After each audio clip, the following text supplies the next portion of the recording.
Muy buenas tardes amigos, me presento, mi nombre es Naomi Pérez y en la sección de hoy vamos a hablar de leyendas de terror mexicanas. Comencemos. La ira de la muerte. Esta leyenda cuenta que un joven vivía al lado de su madre. Él creció y decidió vivir solo. Su madre, al comprender su decisión, se puso triste y se fue a vivir a otro lugar. Una noche, tocaron la puerta de la casa del joven, pero como era noche, él estaba dormido, y entre sueños, escuchó que era su madre insultándolo y aborreciéndolo. Al día siguiente, el hombre fue a preguntarle a su mamá de él por qué se había comportado así, llevándose la sorpresa de que su mamá no había sido. Entonces, la siguiente noche ocurrió lo mismo. Él no hacía caso, pero a la tercera noche, que su madre le decía que ella no había sido, decidió salir a ver quién era. Al abrir la puerta, se escuchó un fuerte ruido que despertó a sus... Entonces, la siguiente noche ocurrió lo mismo. Él no hacía caso, pero a la tercera noche, que su madre le había dicho que no había sido ella, decidió salir a ver quién era. Al abrir la puerta se escuchó un fuerte ruido que despertó a todos. Él estaba en su casa agonizando y con cara de mucho terror por lo que había visto. Lo que se dice es que la muerte estaba buscando a su madre, y al no encontrarla, se enfureció y se ensañó con él. El novio de la muerte. Cuenta la leyenda que Verónica era una joven alegre, que era novia de Fernando. Habían planeado casarse y una semana antes ella viajó fuera de la ciudad para entregar sus invitaciones. Cuando llegó el día del matrimonio, ella aún estaba en otra ciudad, pero decidió vestirse ahí y llegar de frente al matrimonio. Subió presurosa al auto y sin saber qué, empezó a tener una extraña sensación que le puso un poco inquieta. Su tía, que iba con ella, lo notó, pero le dijo que los matrimonios siempre son así. La mañana era triste y el clima muy malo, pues estaba lloviendo con regular intensidad. Cuando ella estaba a 20 minutos de llegar a la ciudad, en un tramo lleno de curvas, el conductor, inmerso en la ida, llegó temprano a la boda, aceleró y no pudo.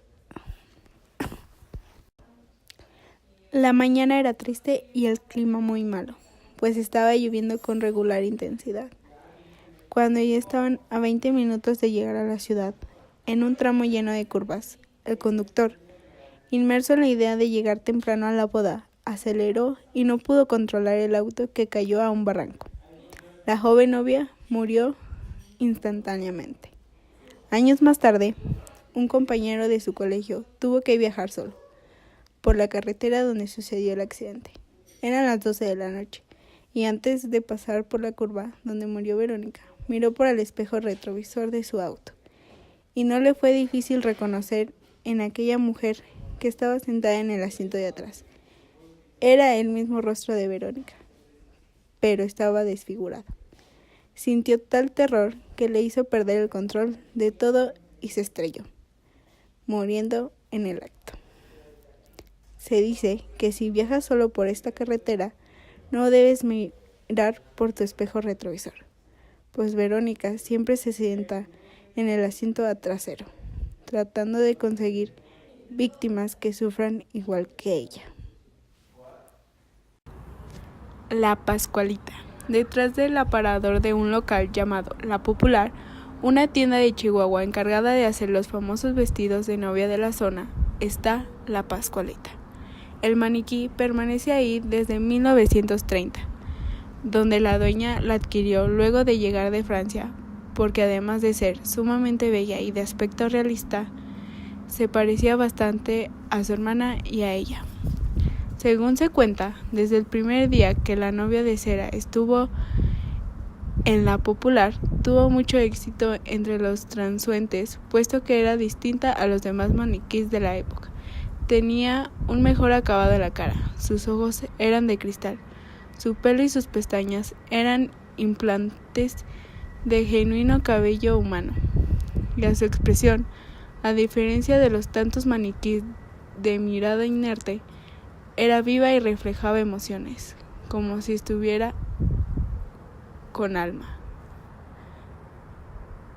En la década de los 70 surgieron rumores de la novia de cera. Estaba viva y era capaz de moverse de noche cuando no había nadie en el local, o que sonreía a las personas que pasaban por ahí.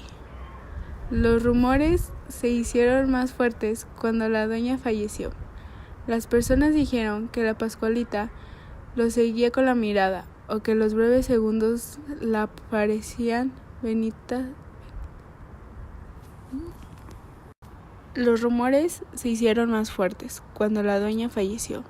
Las personas dijeron que la Pascualita lo seguía con la mirada, o que por breves segundos le aparecían venitas rojas en los ojos. Algunas empleadas renunciaron porque la vieron llorar o moverse, y otras se negaban a vestirla porque supuestamente le aparecían venas verdosas en las piernas, que posteriormente desaparecían. La leyenda de la loca Zuley.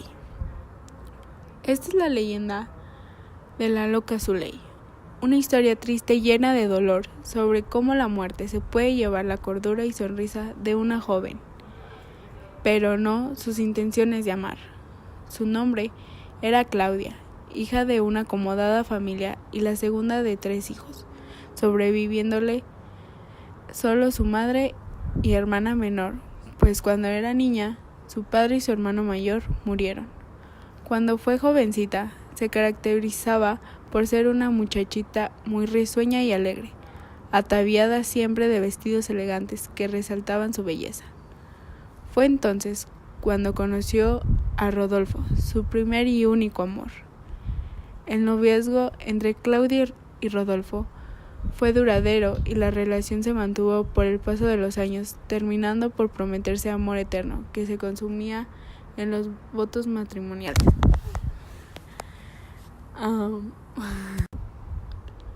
El día que Rodolfo le propuso matrimonio, le entregaría a Claudia un anillo de oro blanco engarzado con una acerina negra, el cual le habría pertenecido a su abuela y regalado a él por su madre.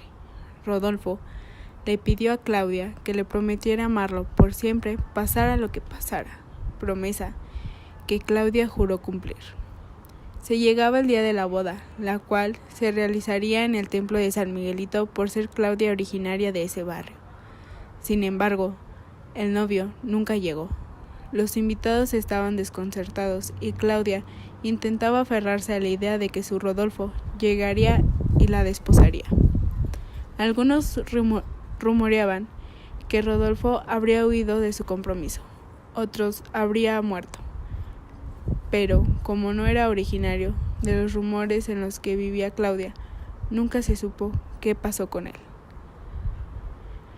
Claudia no perdió en ningún momento la esperanza de que su amado llegaría por ella y continuamente le decía a la gente que no podía ir a tal o cual lugar porque si no, Rodolfo no lo encontraría. Su familia se llenó de una enorme tristeza cuando se dio cuenta de que Claudia había perdido la cordura. Ya no vivía en este mundo y parecía quedar atrapada de por vida en el día de su boda. A menudo se ponía su traje de novia e iba al jardín de San Miguelito o Plaza de Armas a sentarse en una banca y esperar que llegara su amado. En muchas ocasiones, cuando veía a un joven parecido a Rodolfo, le gritaba: «Rodolfo, ¿por qué tardaste tanto en venir por mí? Estoy lista para que nos casemos». Muchos hombres, por compasión, le seguían la corriente y la cuidaban temporalmente. Otros, más crueles, se aprovechaban de ella, pero Claudia nunca se quedaba mucho tiempo con ellos. Debido a que su apellido era Zuley, la gente comenzó a llamarla la loca Zuley. quien a veces solo posaba triste entre las plazas y jardines de San Luis Potosí, y entre otras, persiguiendo muchachos mientras les gritaba: ¡Rodolfo, ven! Siempre lucía el anillo de Rodolfo le había regalado, y aunque se vestía siempre elegantemente, su vestido favorito era el de novia. Así viviría el resto de su vida hasta que falleciera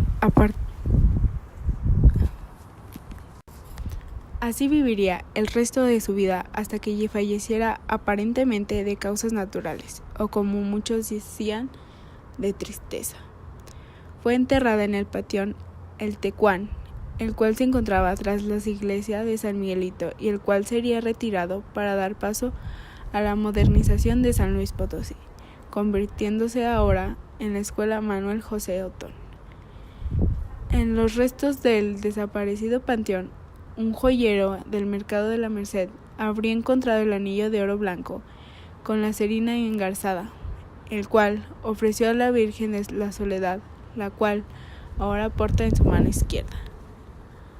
No se sabe bien qué sucedió con Rodolfo y si Claudia terminó sus últimos días sumida en la melancolía o en un mundo donde su amado Rodolfo siempre lo acompañó. Lo que es cierto es que una de las historias más tristes de las que se cuentan en San Luis Potosí. La leyenda de los niños emparedados de la presa de San José. Dicen que niños fueron enterrados en las columnas de la presa de San José en San Luis Potosí para que sus espíritus lloraran cuando la presa estuviera a punto de reventarse. Aunque en muchas partes del país, incluyendo el estado de San Luis Potosí, se dice que cuando se construían edificios grandes y sobre todo represas, eran usadas cadáveres de personas en los cimientos para evitar que se derrumbara.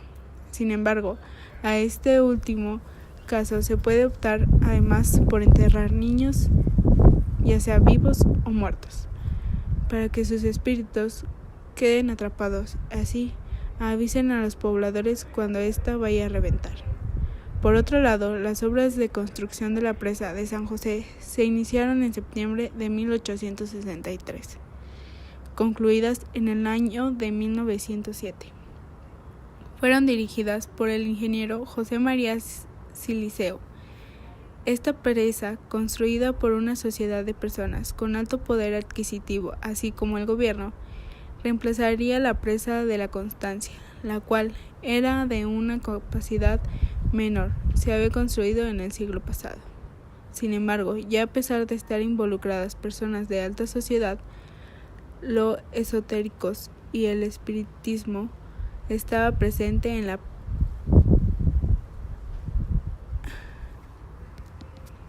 Por otro lado, las obras de construcción de la presa de San José se iniciaron en septiembre de 1863, concluidas en el año de 1907. Fueron dirigidas por el ingeniero José María Siliceo. Esta presa, construida por una sociedad de personas con alto poder adquisitivo, así como el gobierno, reemplazaría la presa de la Constancia, la cual era de una capacidad menor que se había construido en el siglo pasado.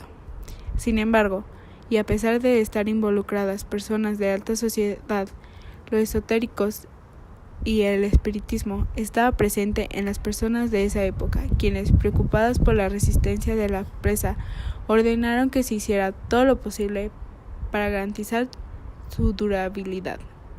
Algunos dicen que se le pagó a gente muy pobre por los cadáveres de sus hijos, sin que se les dijera que para qué serían usados, pero prometiéndoles que serviría para una causa noble. Otras historias señalan que los niños estaban vivos y que podían ser de hasta 4 años. A los niños vivos se les ponía en un hueco con las columnas, donde con dulces los mantenían calmados para poder encerrarlos con ladrillos. Aparte de los niños, cadáveres de cualquier tipo se usaban en los cimientos de la presa para que ésta resistiera y en caso de que no, los espíritus de los niños avisaran.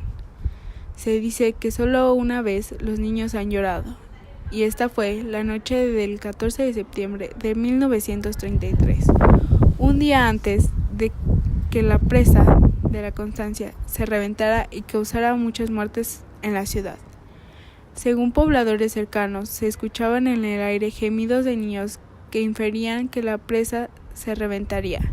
Sin embargo, nadie le prestó atención a estos sonidos, sucediendo la tragedia el día 15 de septiembre de 1933, cerca de las 11 de la noche. Se cree que el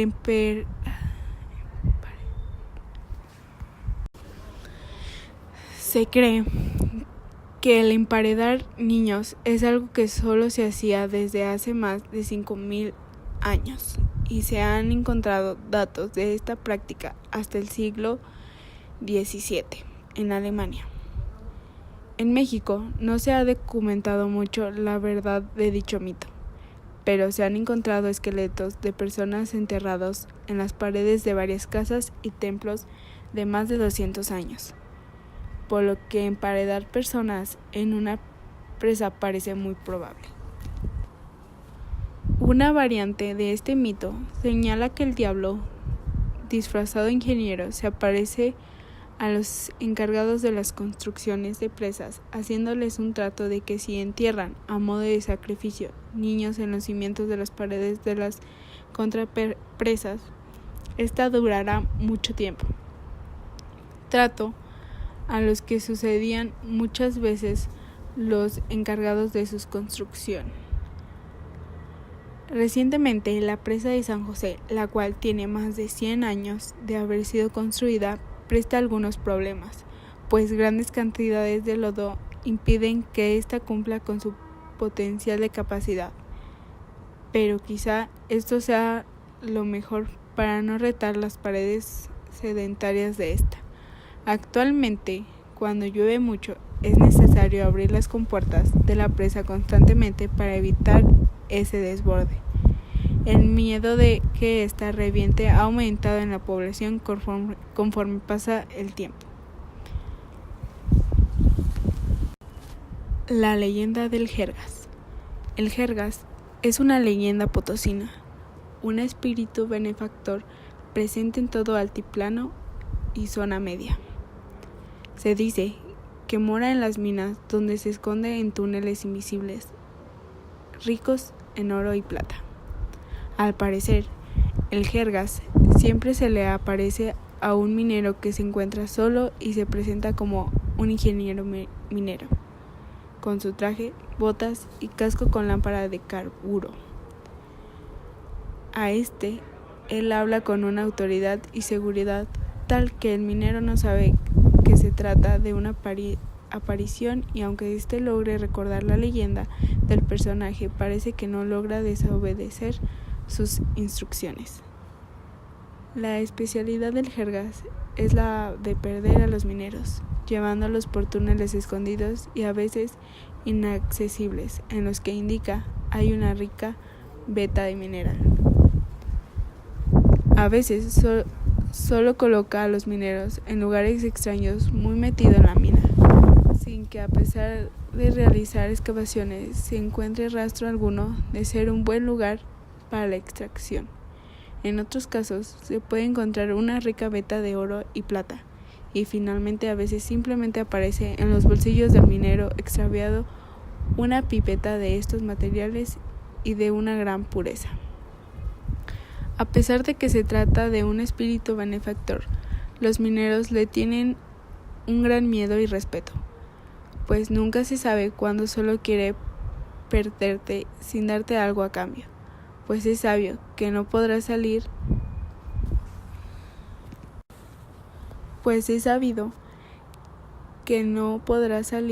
a menos de que te vaya a buscar, y para esto es posible que te robe tus pertenencias para dejarlas como pistas en el camino para que te den contigo. La leyenda comenzó a tener mucha relevancia e importancia justo antes del gran auge minero en San Luis Potosí, sobre todo en Real de 14, debido a la gran demanda de metal precioso por la Casa de la Moneda. No solo los mineros pueden ver al Jergas. De hecho, cualquiera lo puede ver, si es afortunado, quizá en la entrada de alguna mina, parado en la entrada sin darse ver el rostro claramente y con su rústico traje. Hay personas que han asegurado ver la figura de un minero en el túnel del Ogrario. Inclusive, hoy en la actualidad, se cree que el Jergas fue bautizado así porque su indumentaria es la de un minero, pero llena de polvo, maltratada y desgastada, similar a una jerga. Se cree que el Jergas llegó a tener una relevancia importante en la minera, modificando las condiciones laborales de los mineros, pues jamás un trabajo aceptaba andar solo en los túneles por medio de que se apareciera el espíritu, ya que como condición, pues jamás un trabajador aceptaba andar solo en los túneles por medio de que se apareciera el espíritu, ya que como condición para que se le presente, este debe estar solo. A pesar, en el mayor de los casos, el Jergas no lastima al minero y le da una recompensa, la persona no desea volver a trabajar en la mina. En cada una de las poblaciones mineras de San Luis Potosí se cuentan diferentes relatos rescatados por las personas mayores. En especial, en Real de 14 se le ha atribuido la capacidad de actuar fuera de las minas, sobre todo en el monte de los alrededores del pueblo o cerca del cementerio. Aunque aquí no es un tanto una amenaza, la próxima vez que vayas a un pueblo minero de San Luis Potosí, nunca vayas solo. La leyenda de la Maltos.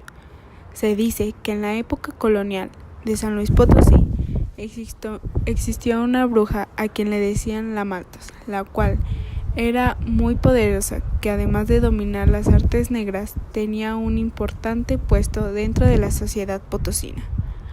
A pesar de ser unas personas que servía a propósitos oscuros, tenía un puesto importante en la Inquisición. Tenía el poder de decidir sobre la vida de las personas, condenándolas a la muerte y la tortura. A pesar de que existía toque de queda, ella gozaba de la impunidad de andar a las altas horas de la noche por las calles empedradas de la ciudad, a bordo de una carreta conducida por 2 caballos negros. El sonido que hacían las ruedas, rechinando por las aristas de las calles, y el respirar frenético de los caballos helaban la piel. Muchas gentes conocía de su poder, pero nadie se atrevía a hacerla frente por la protección que tenía de las autoridades. Ella residía en lo que ahora se conoce como los Arcos y Piña, un enorme complejo habitacional edificado por una poderosa familia que representaba para que la Inquisición pudiera realizar sus horribles oficios. Es ahí donde la Maltos aprovechaba para realizar sus poderosos conjuros, con los que tenía que realizar actos extraños y crueles, los cuales incluso significaban la muerte de las personas. Pero aprovechando su estatus, ejecutaba a los condenados que a veces ella misma acusaba. Su ambición de poder requería de más muertes. Un día, cometió el error de sacrificar a 2 personas, las cuales pertenecían a una de las más poderosas e influyentes familias potosinas, por lo que tan asesinado ya fue tolerado por las autoridades. Se le condenó en la Plaza de los Fundadores, frente a toda la gente, por haber matado a esas 2 personas, además de acusarle de brujería. La Maltos no se defendió y aceptó todos sus crímenes. Por la leyenda de la Maltos. Se dice que en la época colonial de San Luis Potosí existía una bruja a quien le decían la Maltos, la cual era muy poderosa, que además de dominar las artes negras, tenía un importante puesto dentro de la sociedad potosina. A pesar de ser unas personas que servía a propósitos oscuros, tenía un puesto importante en la Inquisición, teniendo el poder de decidir sobre la vida de las personas, condenándolas a la muerte y la tortura. A pesar de que existía el toque de queda, ella gozaba de la impunidad de andar a altas horas de la noche por las calles empedradas de la ciudad, a bordo de una carreta conducida por 2 caballos negros. El sonido que hacían las ruedas rechinando sobre las aristas de las calles y el respirar frenético de los caballos helaban la piel. Muchas gentes conocían su poder, pero nadie se atrevía a hacerle frente por la protección que tenía de las autoridades. Ella residía en lo que ahora se conoce como Los Arcos y Piña, un enorme complejo habitacional edificado por una poderosa familia y que presentaba para que la Inquisición pudiera realizar sus horribles oficios. Es ahí donde la Malthus aprovechaba para realizar sus poderosos conjuros en los que tenía que realizar actos extraños y crueles, los cuales incluso significaban la muerte de personas. Pero, aprovechando su estatus, ejecutaba a los condenados que a veces ella misma acusaba. Su ambición de poder requería de más muertes.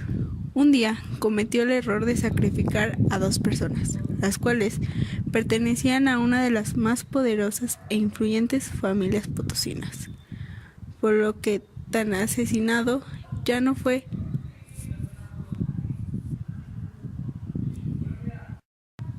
tolerado por las autoridades. Por lo que tal asesinato ya no fue tolerado por las autoridades. Se le condenó en la Plaza de los Fundadores, frente a toda la gente, por haber matado a 2 personas, además de acusarle de brujería. La Malthus no se defendió y aceptó todos sus crímenes, pero pidió a cambio, antes de ejecutar, que se le terminara hacer un dibujo en recuerdo de su vida en su morada. Como aún había autoridades que le estimaban, se le permitió, y el jefe de policías, acompañado del alcalde, así como escoltas, la acompañaron hasta su habitación. Aquí, la Malthus comenzó a dibujar una carreta con caballos negros, igual a la que usaba para recorrer las frías noches de San Luis. Pero un día, terminado, la gente quedó horrorizada cuando vio cómo aquel dibujo cobraba vida y se salía de la pared. Asimismo, la Malthus aprovechó el asombro de todas las personas para subirse arriba de tan horrible carruaje y con un grito ordenó a los caballos avanzar. Lo más terrorífico fue cuando el carruaje voló incorpóreamente, pero una vez terminado, la gente quedó horrorizada cuando vio que aquel dibujo cobraba vida y se salía de la pared. Asimismo, la Malthus aprovechó el asombro de todas las personas para subirse arriba de tan horrible carruaje y con un grito ordenó avanzar a los caballos. Lo más terrorífico fue cuando el carruaje voló incorpóreamente hacia la pared para perderse, mientras la Malthus se despedía con una horrible risa. Algunos autores manejan que la Malthus reconoció siempre su maldad y las culpas que sobre ella cernían. Por eso jamás juró avanzar en contra del pueblo potosino por condenarla. En el edificio Ipiña es bien sabido que son muchos los fenómenos sobrenaturales que ahí suceden, quizá espíritus de la gente torturada y sacrificada por la Inquisición o por la Malthus, o almas perdidas que incluso de otras épocas de nuestra propia historia. La leyenda de la bruja Mariana. Existen los que queremos estar, los que siempre estamos cerca de ti en todo el trayecto. Te acompañamos en tus sueños, en tus locuras y cuando más nos necesitan. Estamos ahí las 24 horas, sin importar el lugar, porque lo importante es estar siempre contigo. Celtel, la mejor red. Esta leyenda ocurrió en San Luis Potosí alrededor de 1735. La República de San Miguel se encontraba conformada por 53 familias gobernadas por el señor Juan Macario, quien además de ser el gobernador del barrio de San Miguelito, era el mayordomo de la cofradía de la fábrica matriarcal de la nueva iglesia. Esto lo hacía responsable de la construcción de la iglesia, así como terminar las cúpulas y todo lo relacionado con el edificio. También era hermano de mayordomo de la cofradía de la Santísima Trinidad, responsable de administrar todos los bienes de la iglesia, así como responsable de cuidar el culto. Don Juan Macario, en su papel de cacique, era responsable de mantener el orden en la comunidad, gozando de todos los privilegios que esto significaba, pues su honorabilidad era incuestionable. Los frailes de la iglesia eran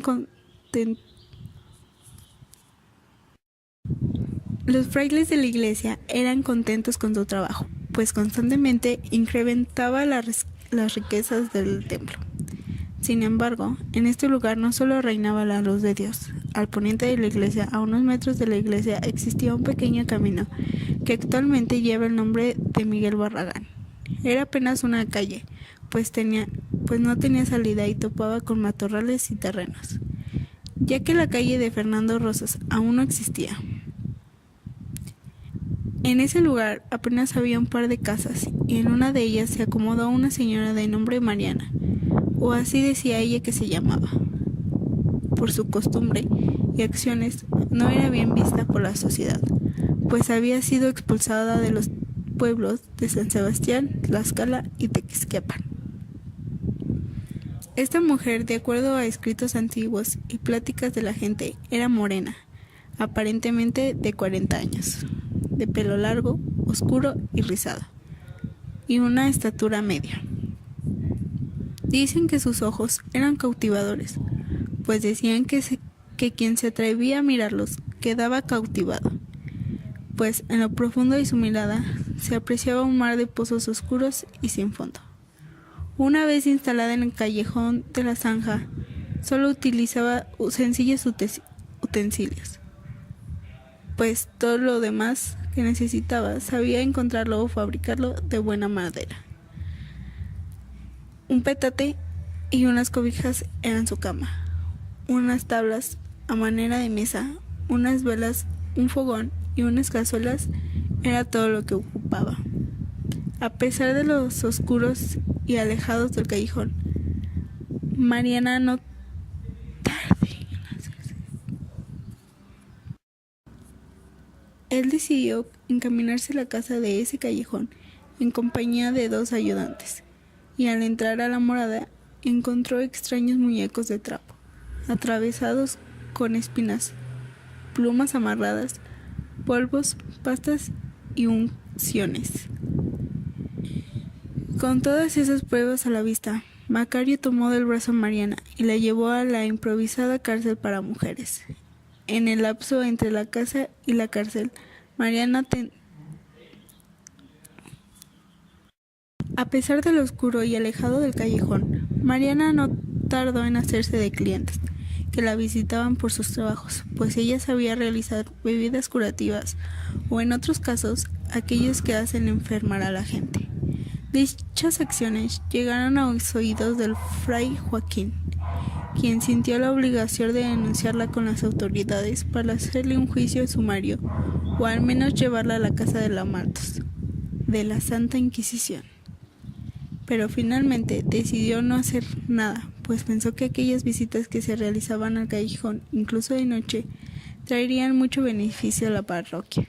Juan Macario se enteró de esos chismes, quien tuvo que intervenir en esa situación, y pues su puesto de gobernador estaba en juego.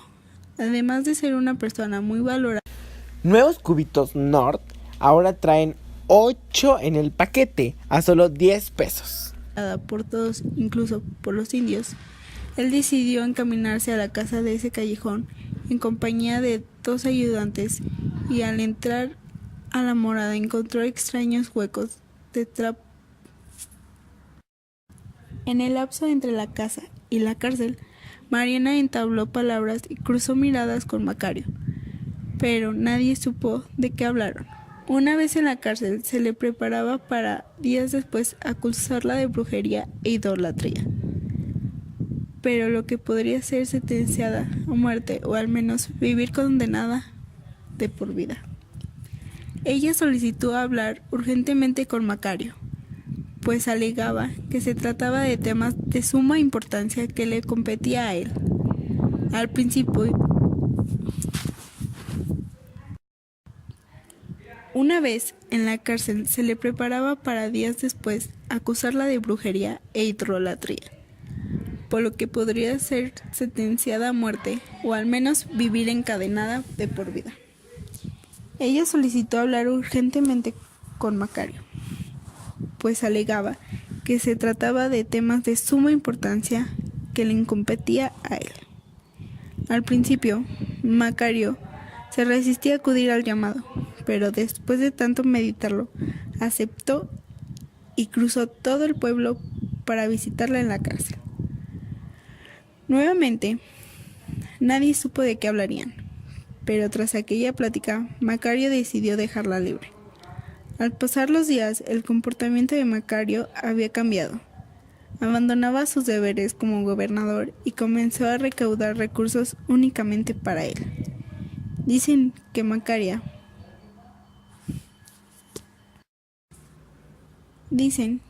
que Mariana fue instruida por su abuela, una antigua chamana, quien había vivido más de 100 años.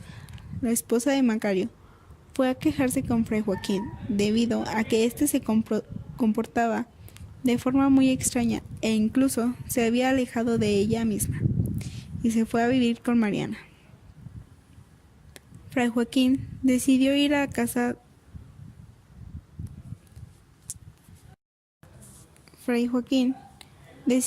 la casa pero solo encontró a Macario, maldiciéndolo y agrediéndolo, por lo que decidió irse.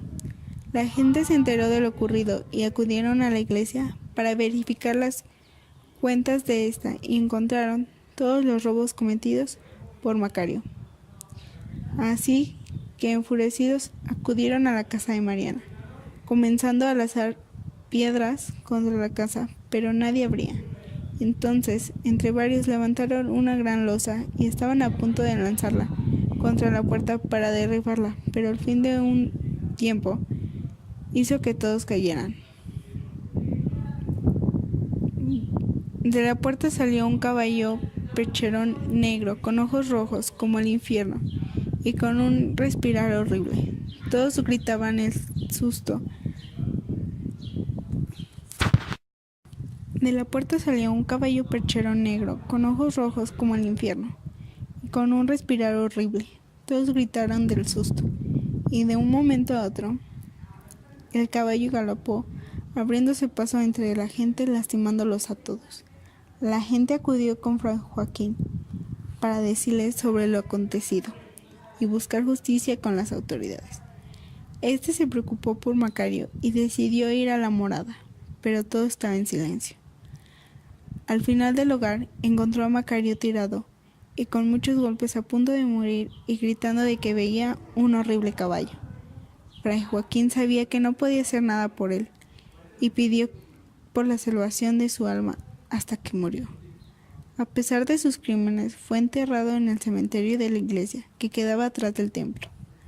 De la bruja Mariana no se supo más, pero dicen que su poder era tanto que ni la Malthus quiso intervenir.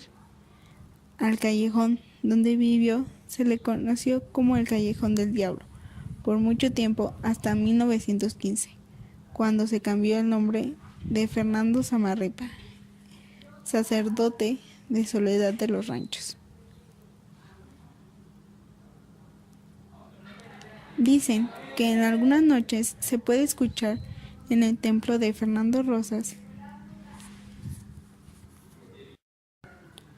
Dicen que en algunas noches se puede escuchar en el tramo de Fernando Rosas y Miguel Barragán, un galopar de caballo que relincha como si se tratara del diablo. A soda con hielo. Hielo con amigos. Amigos con historias. Historias con a soda. A soda con sonrisas. Sonrisas con extraños. Extraños con fuego. Fuego con a sodas. A sodas con amor. Amor con frescura. Frescura con a soda. A soda con música. Música con locura. Locura con sueños. Sueños con a soda. A soda sentimientos. La leyenda de la planchada. Se cuenta que en el Hospital Central, Dr. Morenis Prieto, en San Luis Potosí, se aparece una enfermera muy uniformada, bien peinada y sin ninguna arruga de sus prendas, bautizada como la planchada. Se dice que se trató de una enfermera que murió en el antiguo Hospital Miguel Otero, ubicado en la calzada de Guadalupe y que ahora es la clínica del... Se dice que se trató de una enfermera que murió en el antiguo Hospital Otero, ubicado en la calzada de Guadalupe y que ahora es la clínica del IMSS.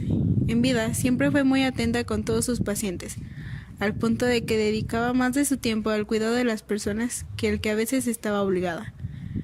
Pero una decepción amorosa con un doctor que le haría parecer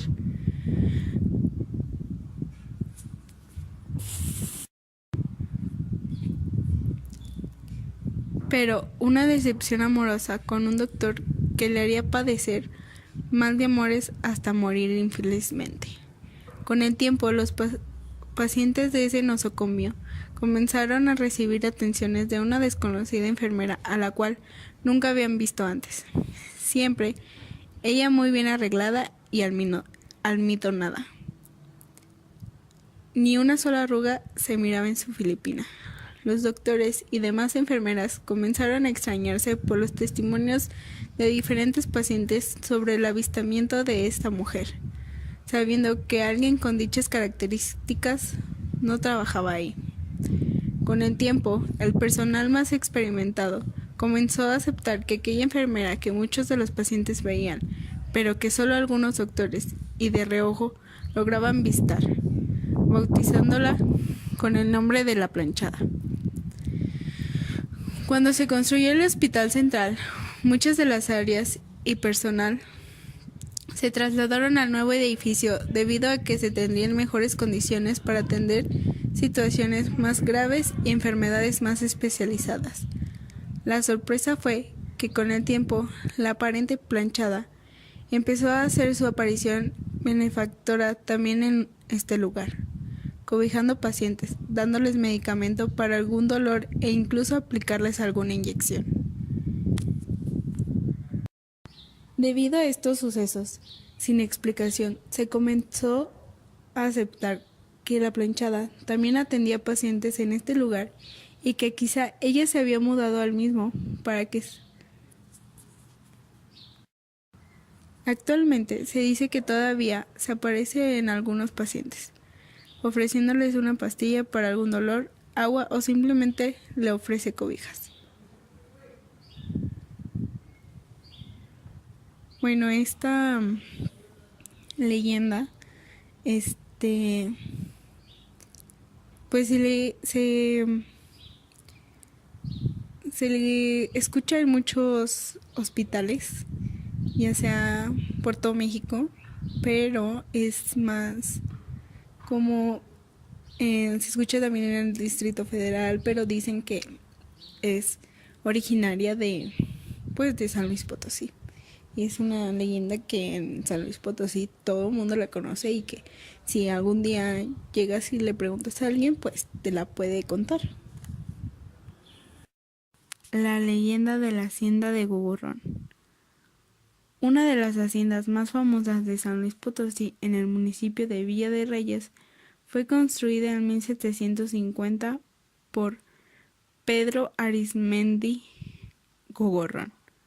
Se dice que aquel hombre comenzó a apoderarse poco a poco de los terrenos aledaños para adicionarse a sus dominios, llegando a tener hasta 35,000 hectáreas de terreno.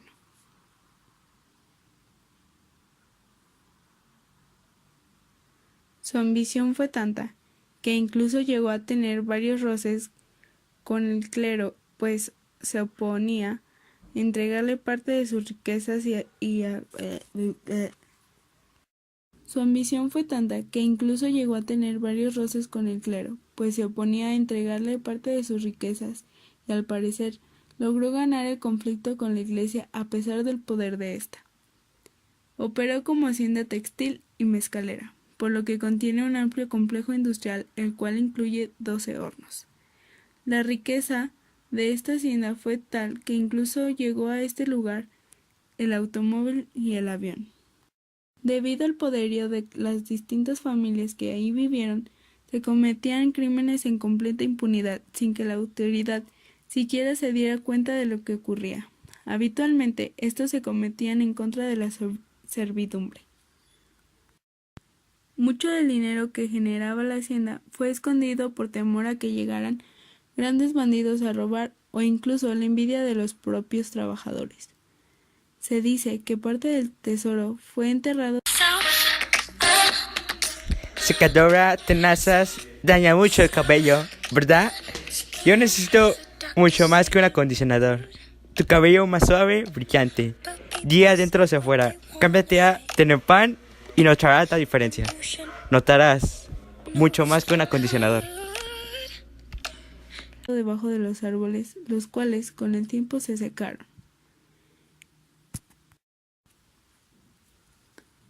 Felipe Muriendas Fox, uno de los herederos de esta hacienda y quien fue beneficiado por el porfiriato, quien tuviera 3 hijas, muriéndose 2 de ellas en diferentes accidentes. En esta época se suscitaron muchos hechos de sangre, pues comenzaba a nacer el pueblo de Villa de Reyes, con el cual se comenzó a tener conflictos. En el lugar hay quienes dicen habitan 2 tipos de espíritus, aquellos de luz o llenos de inocencia como las almas de los niños, y otros seres más oscuros e incluso no humanos atraídos por la maldad de algunos de sus rincones. En las habitaciones de la servidumbre se han escuchado llantos de niños pequeños o de mujeres, quizá murieron en el lugar debido al maltrato que recibían cuando enfermaban debido a lo desechable que eran sus vidas. Por otra parte, en los patios y hornos se aparecen sombras oscuras, cruzando de un lado a otro, otras asomándose en lo oscuro. Se dice que estas son las almas de los capataces y trabajadores, que debido a que toda su vida estaban empeñada en la hacienda, era fácil morirse mientras se trabajaba. En algunas zonas de la extensa hacienda se siente un ambiente molesto de pesadez y con un olor extraño. No solo dentro de la hacienda se han reportado manifestaciones. Se dice que en los alrededores se puede ver sombras de personas caminando o acechando, las cuales de un momento a otro desaparecen en la penumbra de la noche. La propia producción de la película del Zorro, en el rodaje, llegó a contar que sucedieron hechos extraños e interesantes. La leyenda del tren de la muerte. Esta leyenda sucede en Real de 14, San Luis Potosí. En el año de 1972, el día 5 de octubre, cuando aún se usaba el sistema ferrocarrilero mexicano para transportar pasajeros. Un grupo de personas que esperaban el tren rumbo a Monterrey, en su mayoría peregrinos quienes habían llegado para dar gracias a San Francisco, patrono de 14, esperaban regresar a sus respectivos hogares. El tren llegó cerca de las 10 de la noche y la gente comenzó a tomar su lugar, preparándose para un largo viaje de noche y a pesar de que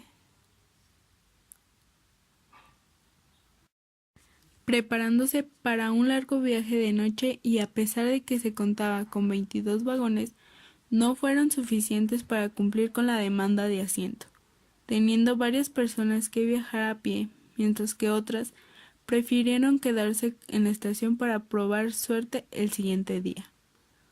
Una vez arriba, un hombre, de nombre Rogelio, quien viajaba con su esposa, notó la presencia de un hombre de avanzada edad, con un sombrero de palma y ropas muy humildes. Table Dance, el tentáculo. Te ofrecemos chicas de todos los países, promociones en privados y donde no necesitas ir a la playa para oler pescado. Visítanos en la carretera 57, número 526. Te esperamos. Comenzaron a decirle algunas cosas a los viajeros, pero no lograba entender lo que decía. El hombre se mostraba preocupado y molesto, pues la gente lo ignoraba constantemente, hasta que éste se logró acercar a Rogelio para entender lo suficiente.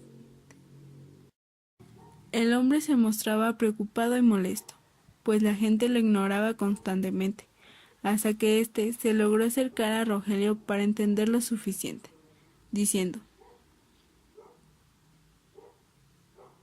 «Tiene que bajar del tren, va a haber un accidente y muchos muertos.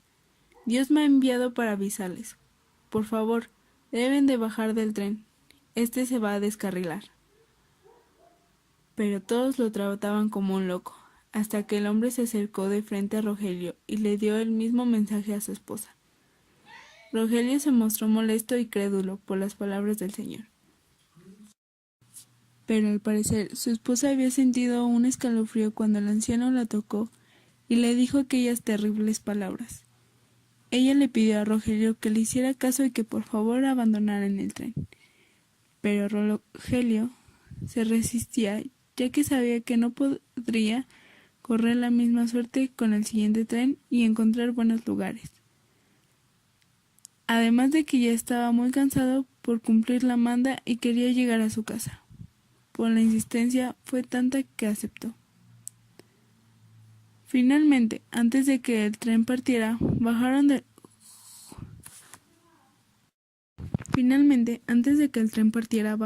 él junto con otras personas a quienes les habían convencido la historia del anciano y resignado esperó el siguiente tren. Alrededor de las 11 de la noche llegó un nuevo tren pero con dirección a San Luis Potosí, por lo que Rogelio tuvo la idea de que podrían hacer escala en la capital para de ahí tomar en la estación uno con dirección a su destino y pasado unos cuantos minutos sintieron cómo las vías del tren temblaban. Al día siguiente, ya en la estación de los trenes de San Luis Potosí, se enteraron de una terrible tragedia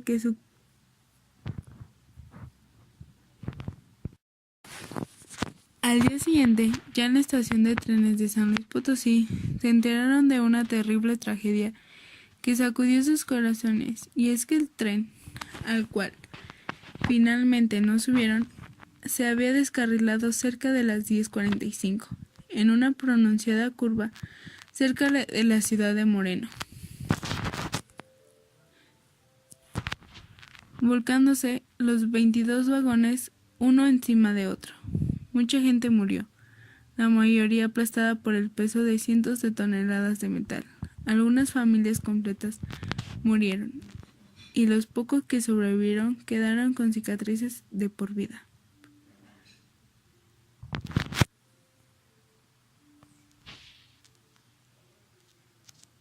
Como piernas y brazos amputados u horribles quemaduras en todo su cuerpo. La leyenda de Doña Lucas.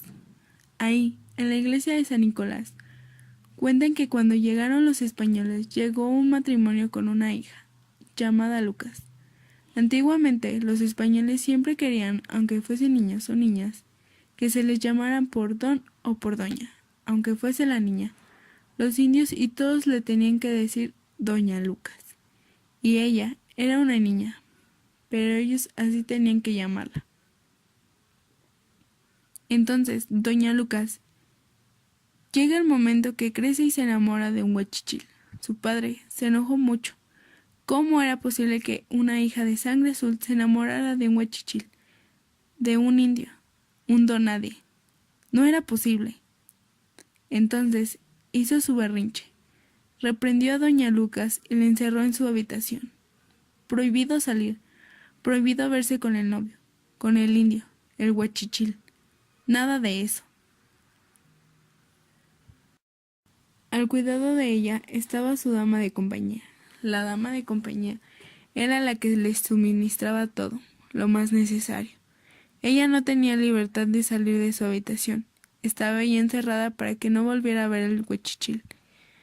Entonces llegó el momento de que, por obra del Espíritu Santo, resultó embarazada. ¿Cómo fue? ¿Quién sabe? Usted sabe que en el amor no hay puertas negras. Entonces llegó el momento de decirle al español: El amor perdura en tu corazón.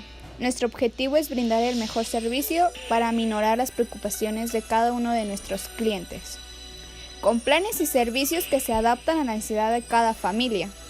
Consulta nuestros planes de previsión y servicios en nuestra necesidad inmediata. Funerales López. Márcanos al 01800.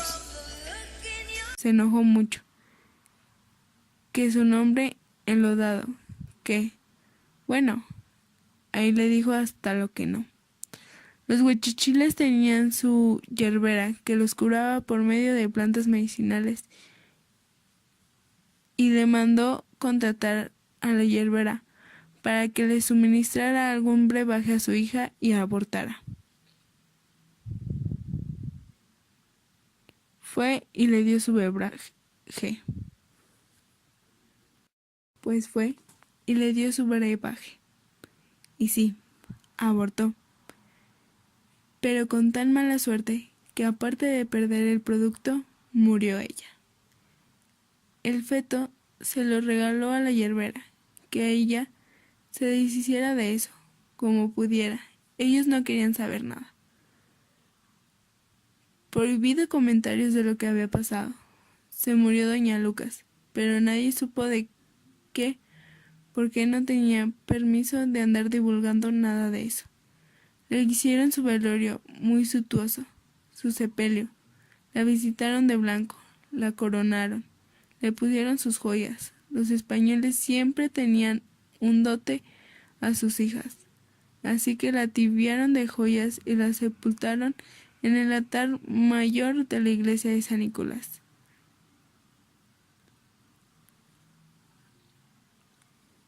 Le hicieron su sepultura, un sepelio inolvidable, porque fue muy lujoso, pues era la hija única.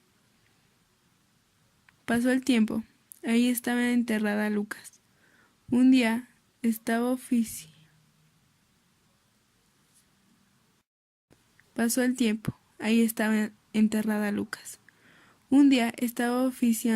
un sacerdote la misa. Llegaron al término de que el sacerdote hace la lectura. Casualmente aquel día tocó el Evangelio según San Lucas. Cuando dice el padre, se da la lectura del Evangelio según San Lucas, pero termina de decir San Lucas, y se estremece todo el pueblo. Las bancas truenan, los cirios se apagan,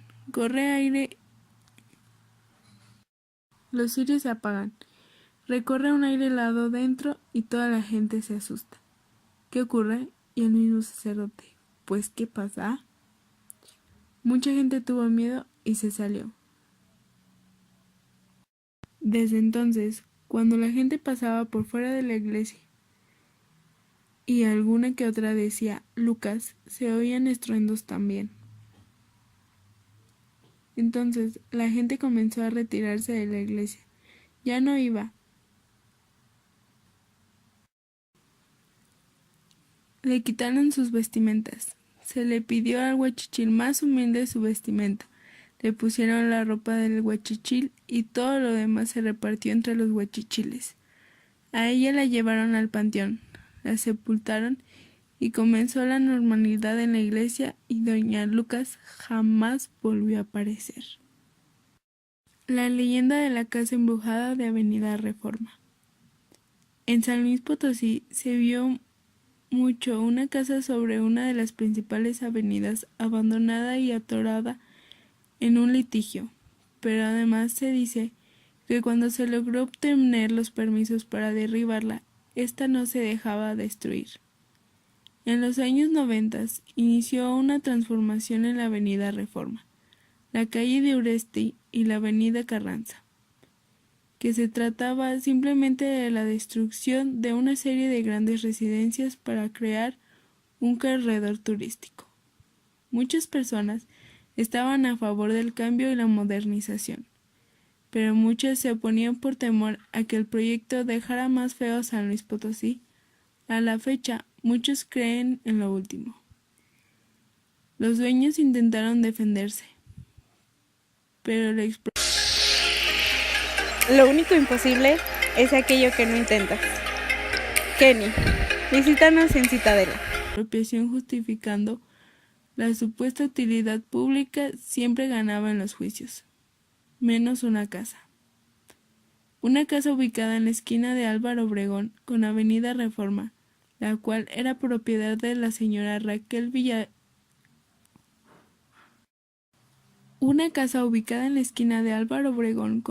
Reforma, la cual era propiedad de la señora Raquel Villalba, y se encontraba deshabitada antes del supuesto proyecto.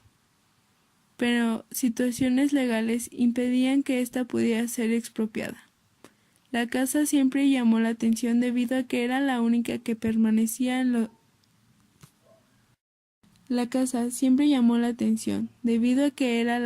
que permanecía en ese paisaje plano.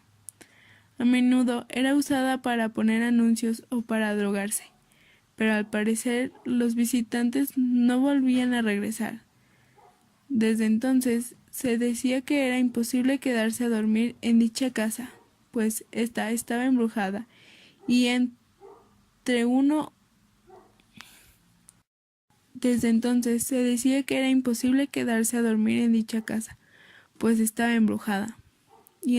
más permanecía, el nivel de ataques de los fantasmas iba aumentando. Por las noches se decía que se podía ver en uno de los cuartos una luz que incluso en ocasiones se paseaba por las habitaciones. También quienes pasaban al lado de la casa llegaban a escuchar cómo a veces se abría o cerraba una puerta. Incluso hay quienes aseguran ver un rostro asomarse por las cerraduras de las ventanas. Incluso se llegó a decir que la persona que lograra dormir una noche ahí recibiría un premio por parte de su dueño. Por supuesto, todo eran rumores, pero estos les daban fama a la casa. Un día aparecieron máquinas a un lado de la casa, listas para destruirla y se paraba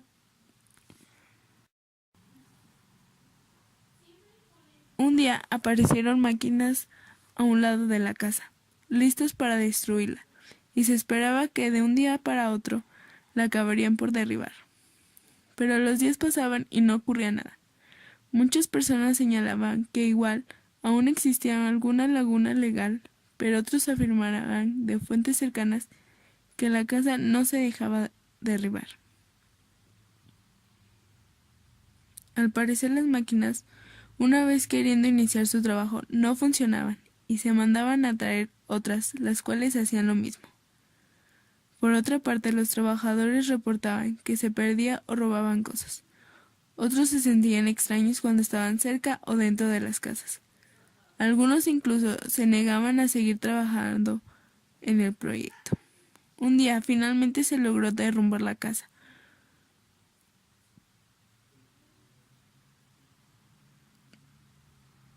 Terminando los trabajos antes de que llegara la noche. Nadie sabe cómo se logró, pero algunos dicen que fue usando algún medium o sacerdote para que contrarrestara aquella fuerza negativa. Algunos curiosos se acercaron a la casa destruida y aseguran el haber visto un túnel en donde cabría una persona. como los legendarios túneles que se dicen comunicaban a casas y templos en el San Luis colonial.